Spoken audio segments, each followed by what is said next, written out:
10 திங்கள் சுமந்தாளே அவள் பெருமைப்பட வேண்டும்.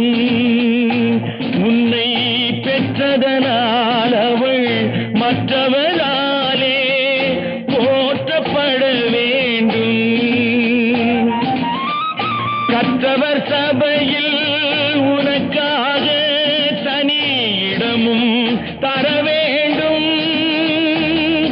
உன் கண்ணில் ஒரு துளி நீர் வந்தாலும் உலகம் அழ வேண்டும்.